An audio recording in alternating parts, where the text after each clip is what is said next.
Isang umaga, habang naglalaro ko ng Grow a Garden, ay bigla ko nagulat sa nakita ko. May pumasok kasi sa server ko na ang pangalan ay Team Dugyot Fan 143. Kaya naman agad ko nalapitan para makita ko yung garden niya. At nakita ko na nga siya. Magchat-chat nga sana ako sa kanya ng hi, pero nauna na siya. Ang sabi niya sa akin ay, "Hi po Kuya Dugs, idol na idol po kita." Ay grabe, na-touch naman talaga ako sa sinabi niya. Syempre dahil na-appreciate ko yung sabi niya, nag-reply ako sa kanya. Ang sabi ko ay, "Salamat po kung idol mo ko." Pero meron pa siya sinabi. Ang sabi niya, "Kuya Dugs, meron po akong pangarap." Teka, di ba yung meron akong pangarap? Di ba linyahan yung ni Rolin? Yung mga tumutupad ng pangarap sa Grow a Garden, nagbibigay ng pet. Eh hindi naman ako si Rolin, di ba? Pero bigla na lang ako meron na-realize. Hala, ibig sabihin ba gusto niya rin ng pet? Kaso hindi ako si Rolin at hindi rin ako mayaman. Sabi ko na lang, hala, hindi ako si Rolin. Pero ano ba yung pangarap mo? Ang sabi niya, gusto ko po sana ng pet eh. Kung okay lang po. Gusto ko po ng butterfly. Matagal ko na po kayong idol, lagi ko po kayo pinapanood. Naisip ko bago ko to pa rin ang pangarap niya. Check inventory muna ako. At nakita ko, meron nga akong butterfly pero shiny. Sa bagay, hindi ko naman kasi ginagamit kaya limot ko na. Siguro naman pwede na to, no? Kasi butterfly pa rin naman to. Pero naisip ko, syempre dapat may challenge. Lahat ng bagay pinaghihirapan. Ang sabi ko sa kanya, sige, ibibigay ko tong butterfly pag nasagot mo ang mga tanong ko. Ang sabi niya ay, "G po ako Kuya Dugs. Kaya ko pong sagutin yan." Meron nga pala akong tatlong tanong sa kanya. At eto ang aking first question. Ang first question ko sa kanya ay, kailan nabuo ang Team Dugyot?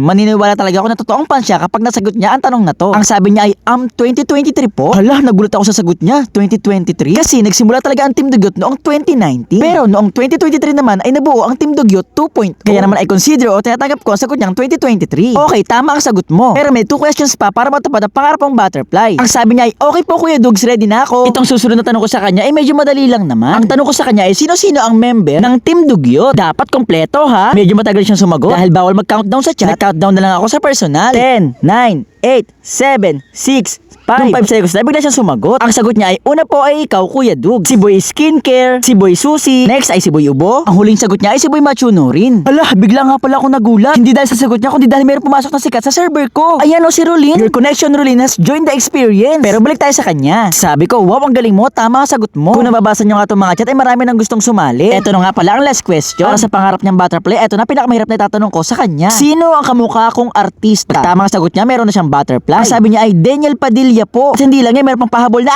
Grabe mga kadugot, alam niya ang sagot. At nashock pa ako kasi alam niya yung sa dulo. Dahil tama ang sagot niya, meron siyang butterfly. At ibaya lang talaga na totoong fan siya, talaga nanonood siya sa akin. Kaya naman sabi ko sa kanya, okay, dahil tama ang sagot mo, and totoong fan ka talaga na Team Dugyot, ang iyong pangarap na butterfly ay matutupad. Magot nga siya, sabi nga pala niya ay, wow, thanks po idol. Ito na nga pala ang shiny butterfly na bibigay ko sa kanya. Paalam na sa akin shiny butterfly, hindi naman kita nagagamit eh. Ito nga at ginip ko na sa kanya. At inaccept niya at trade complete na. Tenen, ayan o, hawak-hawak na niya yung shiny butterfly. Sobrang saya niya, tingnan niyo naman kung ano sinasabi niya. Wow, naiiyak ako, huhuhu. O diba meron ka ng pet na butterfly, shiny pa. At sabi ko nga pala sa kanya, huwag ka nang umiyak. Kasi deserve naman niya na magkaroon ng butterfly. Salamat talaga, idol, ang sabi niya. At masaya din ako dahil nakapagpasaya ako ng tao. Kaya naman ang tanong ko, ikaw, anong pangarap mo?